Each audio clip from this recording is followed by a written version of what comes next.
A company is suing its own AI chatbot for giving incorrect information and bad advice to its customers.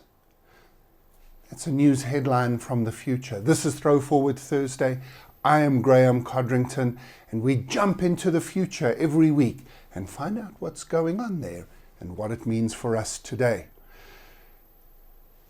In the future, when a company provides an AI chatbot as a way of interacting with their clients, what will it do if that AI chatbot goes a little bit rogue and gives bad information and incorrect advice to its customers? The customers then get upset and maybe they even sue the company because of that advice. And the company's response might be, oh, the chatbot made its own decisions. The chatbot is a separate legal entity. Sue the chatbot, not us. Or maybe the company even sues the chatbot themselves. This falls under the headline of you can't make it up because it has already happened. Yes, this is Air Canada.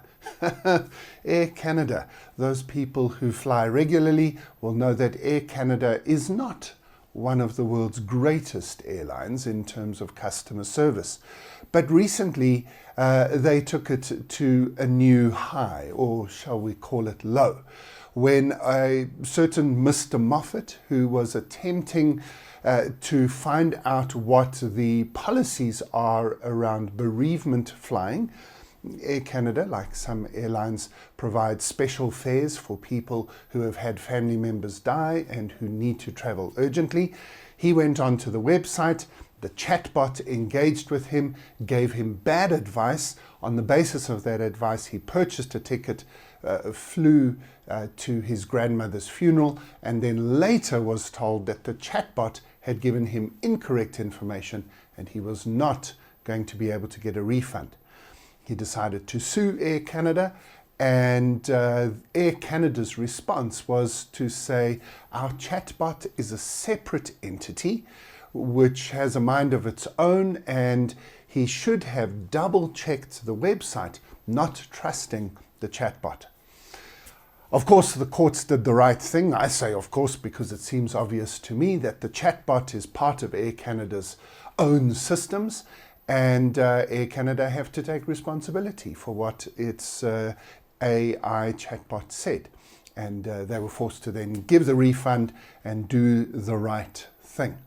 Air Canada have since shut down their chatbot. Companies need to realize that if they are going to use a system like a large language model, we call it AI, it isn't. We don't have true artificial intelligence yet.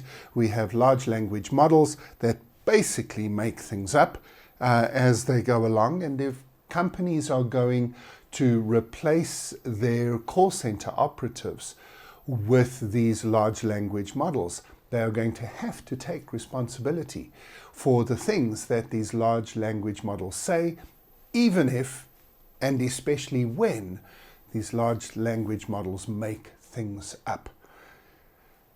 This is not really a news bulletin from the future, it's more a public service announcement.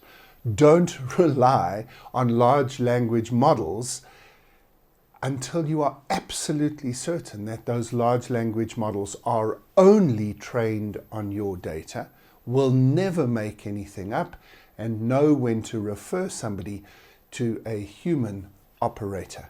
Until you've got those things in place, large language models should only be used as an augmentation for human capacity, not as an automation thereof. There endeth the lesson.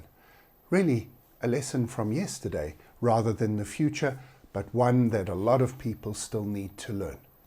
Thank you, as always, for joining me at ThrowForward Thursday. I look forward to seeing you next week again in the future, or maybe just for another wake-up call.